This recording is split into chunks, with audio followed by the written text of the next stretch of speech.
Is JK wrestling universe. So நாம இன்னைக்கு இந்த வீடியோல இப்போ லேட்டஸ்டா வந்திருக்கிற ரெஸ்லிங் நியூஸ் அப்டேட்டை பார்க்க போறோம். ஆக்சுவலா இந்த வீடியோ வந்து நேரத்தையும் போடக்கூடியது, நேரத்தையும் போட முடியல, அதனால இன்னைக்கு போடுறேன். ஸோ இதுல இருக்க அப்டேட் எல்லாமே நேரத்தையும் வந்தது தான். ஸோ பார்த்துக்கோங்க. ஸோ இன்னைக்கு வர்ற அப்டேட் வந்து இன்னைக்கு சாயங்காலம் வரும். ஸோ அங்கே வீடியோக்குள்ள போகலாம். அதெல்லாம் பார்க்கறதுக்கு முன்னால நம்ம சேனலுக்கு புதுசாக வந்திருக்கவங்க சப்ஸ்கிரைப் பண்ணி நோட்டிஃபிகேஷன் பெல்லாம் அதில் போடுங்க. ஸோ அது மட்டும் இல்லாமல் இந்த வீடியோக்கு லைக் பண்ணுங்க, கமெண்ட் பண்ணுங்க, ஷேர் பண்ணுங்க.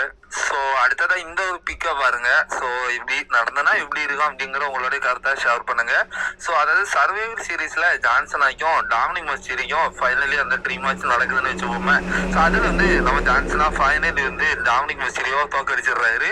ஸோ தோக்கடிச்சு அவர் நியூ இன்டர் கான்டினென்டல் சாம்பியன் ஆகுறாரு. ஸோ இதன் மூலயமா ஸோ டபிள்யூடபிள்யூல உள்ள அத்தனை சாம்பியன்ஷிப்பையும் அவர் ஜெயிச்சது மாதிரி இருக்கும், கிராண்ட் ஸ்லாம் சாம்பியனாக ஆயிடுவாரு. ஸோ அதுக்கப்புறமா Saturday night main event. So அதான் ஜான்சனோட ரிட்டர்ன்மெண்ட் மேட்ச்.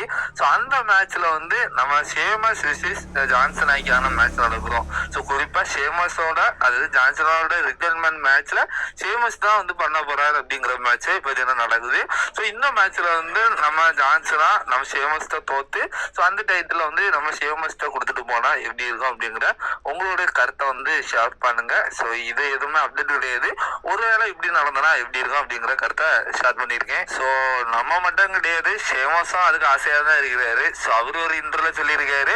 ஸோ ஒருவேளை ஜான்சனோட ரிட்டர்ன்மெண்ட் மேட்ச்ல நான் மட்டும் அதுல இருந்தேன்னா கண்டிப்பா அந்த மேட்ச் வந்து பேங்கர் ஆஃப்டர் பேங்கரா இருக்கும், உண்மையில அந்த மேட்ச் தரமான ஒரு மேட்சா இருக்கும் அப்படிங்கிற மாதிரி ஸோ ஷேமஸும் சொல்லியிருக்காரு. இதுல இருந்து தெரியுது ஷேமஸ்க்கும் ஆசை இருக்குது ஜான்சனோட ரிட்டர்ன்மெண்ட் டூர், அதுவும் லாஸ்ட் ஃபைனல் இதுலயும் பத்தினா அவர் இருக்கிறது மாதிரி அவர் பத்தினா சொல்லியிருக்காரு. ஆக்சுவலா வந்து அந்த டோர்னமெண்ட்லயே வந்து நம்ம ஷேமஸ் இருக்கிறாரு. பார்க்கலாம் ஃபைனல் செலக்ட் ஆகி ஷேமஸ் விசஸ் ஜான்சன் ஆகிக்கான final time match retirement match நடக்குதா. ஸோ அதுவும் நம்ம மொதல் பார்த்த டோன்ல நடக்குதா அப்படிங்கறத வெயிட் பண்ணி பார்ப்போம். ஸோ அடுத்தது ஜான்சனோட ஃபைனல் ரிட்டர்ன்மெண்ட் மேட்ச்ல ஸோ யார் இருக்க போறாங்க அப்படிங்கிறதுக்காக டபிள்யூடபிள்யூ வந்து இப்போ டோர்னமெண்ட் நடத்த போறாங்க. 16 வருஷத்தை வச்சு பார்த்தீங்கன்னா டோர்னமெண்ட் நடத்துறாங்க. ஸோ அதுல 4 பேர்த்தோட மேட்ச் வந்து ஸோ வரக்கூடிய மண்டே நைட் ரால பார்த்தீங்கன்னா நடக்கும் போது அதுல 2 பேர் வந்து ஒரு மேட்ச்ல 2 பேர் ஒரு மேட்ச்ல விளையாட போறாங்க. ஸோ ஃபர்ஸ்ட் வந்து நம்ம டேமியன் பிரிஸ்ட் விசஸ் ரூசோவுக்கான மேட்ச் நடக்கும் போது, அதுக்கப்புறம் நம்ம ஷேமஸ் விசஸ் ஷின்ஸ்கே நாகமுராய்க்கான மேட்ச் நடக்கும் போது ஸோ இதுல ஜெயிக்கிறவங்க வந்து ஃபைனல் இது பார்த்தீங்கன்னா போக போறாங்க. ஸோ என்னை பொறுத்த வரைக்கும் ஃபர்ஸ்ட்ல பார்த்தீங்கன்னா டேமியன் பிரிஸ்ட் ஜெயிக்கிறதுக்கு வாய்ப்பு இருக்கு. 2வது பிளேஸ்ல வந்து ஸோ நம்மளுடைய ஷேமஸ் பத்தினா ஜெயிக்கிறதுக்கு வாய்ப்பு இருக்கு. ஃபைனலி வந்து நம்ம ஜெயிட் கார்கில் வந்து அன்டிசிபியூட்டட் சாம்பியன் ஆயிட்டாங்க. ஸோ இதுக்கு மேல அவங்கள யார் ஸ்டாப் பண்ண போறாங்க, ஸோ என்ன எந்த யாரும் ஸ்டாப் பண்ண முடியாது அந்த மாதிரி பத்தினா அவங்க ட்வீட்டும் பண்ணியிருக்கிறாங்க. ஸோ இவங்கெல்லாம் யாரு தோக்கடிக்க போறா. ஸோ இதுக்கு மேல உமன் டிவிஷன்ல ஜெயிட் கார்கில தோக்கடிக்கிற லெவலுக்கு யாருக்கு பொட்டன்சியல் இருக்கு. ஸோ ஒன்னு ரியார் பிளே அப்படி இல்லைன்னா நம்ம பியாங்கா பிளேயர் இருக்கிறாங்க. பட் ரியார் பிளே வந்து இப்போ ரா பிராண்ட்ல இருக்கிறாங்க, நம்ம பியாங்கா பிளேயர் வந்து ஸ்மாக்டவுன் பிராண்ட்ல இருக்கு. ஸோ நம்ம ஜெயிட் கார்கில் வந்து ஸ்மாக்டவுன் பிராண்ட்ல இருக்கிறாங்க. ஸோ அப்படி பார்த்தா லாஜிக் படியும் சரி. ஸோ நம்ம ரெசல்மனியா 42ல வேற ஜெயிட் கார்கிலுக்கும் பியாங்கா பிளேயருக்கும் மேட்ச் நடக்கணும்னு ஆசைப்படுறோம். ஸோ அப்படி இருக்கிற சுச்சுவேஷன்ஸ் எல்லாம் அமைச்சு பார்த்தா என்ன பொறுத்த வரைக்கும் நம்ம ஜெயிட் கார்கில இதுக்கு மேல தோக்கடிக்க போறது பியாங்கா பிளேயரா தான் இருக்கும். ஸோ அதுவும் மேபி ரெசல்மனியா 42ல தோப்பாங்க அப்படிங்கிற மாதிரி தோணுது. ஸோ அப்படி பார்த்தா ஸோ ரெசல்மனியா 42 வரைக்கும் நம்ம ஜெயிட் கார்கில தான் வந்து சாம்பியனா இருக்க போறாங்க. ஸோ ஃபைனலி வந்து 12 வருஷம் கழிச்சு பார்த்தீங்கன்னா சிஎம் பங்க் ஆசியா வேர்ல்டு சாம்பியனா வந்து ராய்க்கு அப்பியர் ஆயிருப்பாரு. ஸோ வந்ததோட இந்த சாம்பியன்ஷிப்புக்கு யாரெல்லாம் தகுதியானவர் வேற பேசியிருப்பாரு. ஸோ அதுல வந்து so AJ Styles, daddy Dominik Mysterio, JD McDonagh, Finn Balor, Sheamus, John சீனான்னு சொல்லி ஸோ எல்லாத்தோட நேமும் பார்த்தீங்கன்னா இருக்குது. ஈவன் ஜான்சனோட நேம் கூட இருந்துச்சு. ஸோ ஜான்சனா வந்து 18வது தடவையும் வேர்ல்டு சாம்பியனா ஆகணும்னு உனக்கு ஆசை இருந்துச்சுன்னா ஸோ நீ யாங்கிட்ட வந்து சேலஞ்ச் பண்ணலாம் அப்படிங்கிற மாதிரி சொல்லியிருப்பாரு. பட் அதெல்லாம் நடக்க வாய்ப்பு இல்லை. சும்மா அவர் வந்து அந்த ப்ரோமோல வந்து அப்படி பேசியிருப்பாப்ல. பார்ப்போம் சிஎம் பங்கோட டைட்டில் ரெயின் எப்படி போகுதுன்னு பார்க்கலாம். அவருக்கான புக்கிங் டபிள்யூடபிள்யூட ஸ்டோர் லைன் எப்படி போகுதுன்னு பொறுத்து தான் அவரோட டைட்டில் ரெயின் அமையும். ஸோ அதுக்கப்புறமா அவர் டைட்டில் யார் பக்கம் தோக்குறாருன்னு பார்க்கலாம். ஸோ மேபி செத்துலாம் சரித்தானே வந்தா மேபி செத்து கூட ஜெயிக்கிறதுக்கு வாய்ப்பு இருக்கு. ஸோ அடுத்ததான் இந்த வாரம் நடந்த மண்டே நைட்ரால என்ன நடந்துச்சுன்னு எல்லாத்துக்குமே தெரியும். ஸோ லோவன் பாட் சிஎம் பங்குக்கு உதவி பண்ற மாதிரி சிஎம் பங்குக்கே வந்து அடிச்சு போட்டு போயிருப்பாரு. பட் இப்போ அது கூட மேட்ரு கிடையாது. அவர் வச்சிருக்கிற அந்த நக்கல் இருக்கு தெரியுமா, ஸோ அதை வந்து நம்ம பால் ஹெல்மெண்ட்டை கொடுத்துட்டு போயிருக்கிறாரு. ஸோ இதனால இந்த விஜனோட புது டீம் மெம்பரா வந்து நம்ம லோகன் பால் ஆவாரா அப்படிங்கிற ஒரு கேள்விக்குறி இருக்கு. மேபி இருக்கலாம். ஏன்னா ஏற்கனவே டீம் மெம்பர்ஸ் எல்லாம் நிறைய செத்துருக்க டைம்லயே நிறைய டீம் மெம்பர்ஸ் இருப்பாங்கன்னு தோணுச்சு. பட் செத்து தூக்கி எறிஞ்சிட்டாங்க. பட் அந்த டீம் மெம்பர்ஸ் எடுக்கிற அந்த ஒரு விஷயம் இன்னும் விடல போல. மேபி நம்ம லோகன் பால் கூட அதுல வரலாம். ஸோ பட் இதோட லீடர் தான் யாருன்னே புரிய மாட்டேங்கி. பிராக் லெஸ்னரா இல்லை இது வேற யாரும் இருக்கிறாங்களான்னு ஒன்றும் தெரிய மாட்டேங்குது. ஸோ இப்போ இந்த ரால வந்து நம்ம லோகன் பால் வந்து இந்த டீம்ல சேர்றது மாதிரியான ஒரு விஷயங்களை காமிச்சிருக்கிறாங்க. ஸோ இதை பத்தி நீங்க என்ன நினைக்கிறீங்கன்னு சொல்லி உங்களுடைய கருத்தை கமெண்ட்ல தட்டி விடுங்க. ஸோ யாருக்கு தெரியும், மேபி நம்ம ஜே ஊசோ கூட பார்த்தீங்கன்னா அந்த விஷயனோட டீம்ல ஆட் ஆகலாம். ஏன் WWE கொடுக்குற புஷுக்கு ஸோ அவரை கூட எழுதுறாங்களாம். ஸோ இதே எதுவும் அப்டேட்லாம் இல்லை, என்னோட கருத்தை சொல்றேன். ஸோ அப்படி இல்லைன்னா கூட அவரை கூட மெம்பர் ஆகலாம். ஏன்னா பாலிகமானே சொல்லியிருப்பாரு. ஸோ நான் வந்து இந்த ட்ரைபல் சீஃப் என்ன சொல்லுவான்ட்டு எனக்கு ஒன்றும் முக்கியம் கிடையாது. ஸோ ஜேமி ஊசோ என்ன சொல்லுவான்ட்டு கூட எனக்கு முக்கியம் கிடையாது. இந்த உலகமே என்ன சொன்னாலும் எனக்கு அதெல்லாம் பிரச்சனை கிடையாது. ஸோ எனக்கு ஜே சொல்லணும், ஜே அவனோட முடிவை சொல்லணும் அப்படிங்கிற மாதிரி சொல்லியிருக்காரு. ஸோ யார் என்ன சொன்னாலும் சரி, ஸோ நீ அவன் முடிவை பண்ணிட்டு சொல்லு, நீ நம்ம டீமுக்கு வந்துடலாம் அப்படிங்கிற மாதிரி சொல்லியிருக்காரு.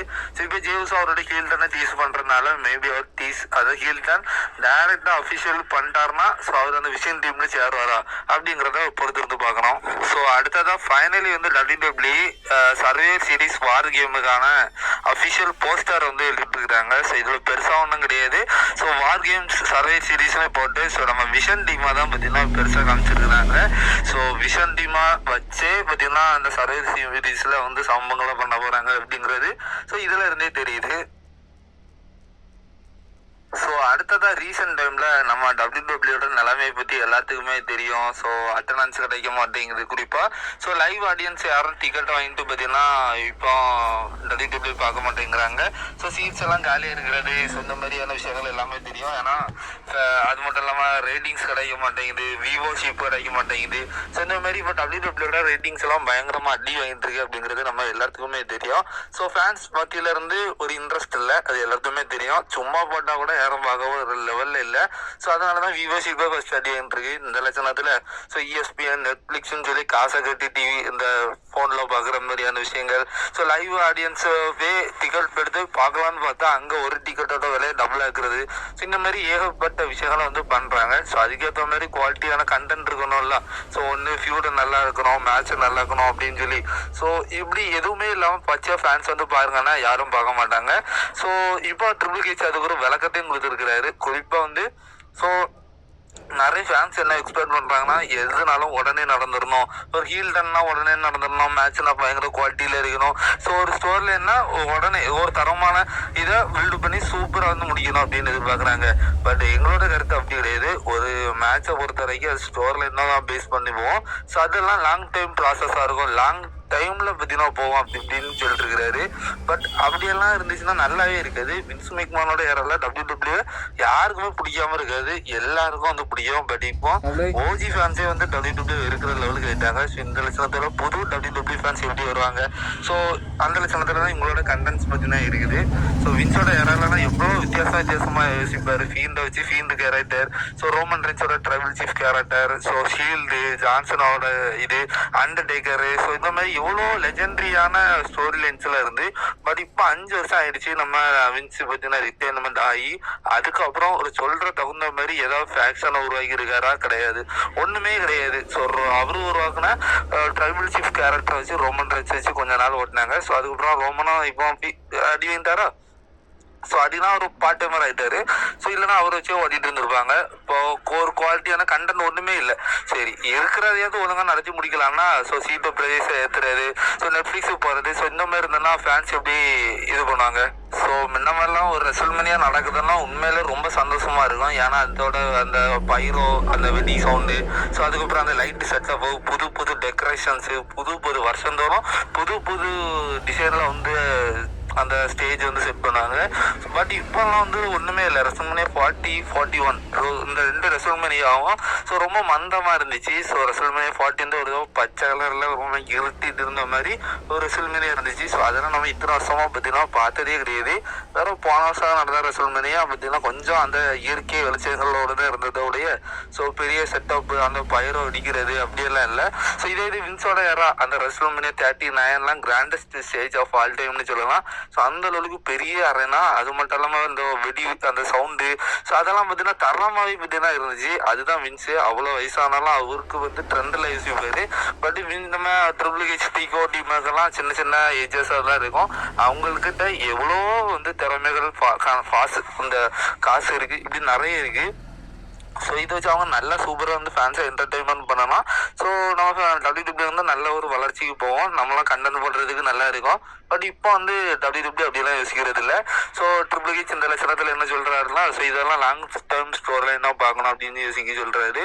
ஒரு வாரத்துக்கு ஒருத்தன் ஒரு டிக்கெட் எடுத்துகிட்டு ஒரு ஷோடு பார்க்க வருவான். ஸோ அவனுக்கு நீங்கள் லாங் டைம் ஸ்டோர்லேருந்து கொடுத்து விட்டீங்கன்னா அவன் லைவ்ல வந்து என்னத்தை எக்ஸ்பீரியன்ஸ் பண்ணான்னு கூட அவங்களுக்கு யோசிக்க தெரியல. ஸோ இதை நான் என்னத்தை சொல்லன்னு தெரியல. உங்களுடைய கருத்தை வந்து நீங்களே கமெண்ட்ல தட்டி விடுங்க. ஸோ அடுத்ததான் நம்ம இப்போ மேனியோ நியூஸுக்கு வந்துட்டோம். ஸோ அதுக்கு முன்னாடி நீங்கள் என்ன நம்ம சேனலை சப்ஸ்கிரைப் பண்ணலாம் பண்ணிவிடுங்க. அப்படியே இந்த வீடியோக்கு லைக் பண்ணுங்க, கமெண்ட் பண்ணுங்க. ஸோ இப்போ கோடி ரோட்ஸ் வந்து ஒரு ஷாக்கிங்கான ஒரு விஷயத்தை ஷேர் பண்ணியிருக்காரு. ஸோ அவர் ஒரு இன்டர்வியூல இருந்திருக்காரு. ஸோ அதில் இப்போ WWE அவருக்கு ஒரு கான்ட்ராக்ட் இருக்குல்ல, ஸோ அது முடிஞ்சதுக்கு அப்புறமா நம்ம கோடி இன்னொரு கான்ட்ராக்ட் சைன் பண்ணுவார் தெரியுமா, அந்த கான்ட்ராக்ட் தான் கோடியோட WWE கடைசி கான்ட்ராக்ட் அப்படிங்கிற மாதிரி சொல்லியிருக்காரு. உங்களுக்கு புரிய மாதிரி சொல்லணும்னா கோடியோட அடுத்த WWE கான்ட்ராக்ட் தான் கோடியோட லாஸ்ட் WWE கான்ட்ராக்ட் அப்படிங்கிற மாதிரி சொல்லியிருக்காரு.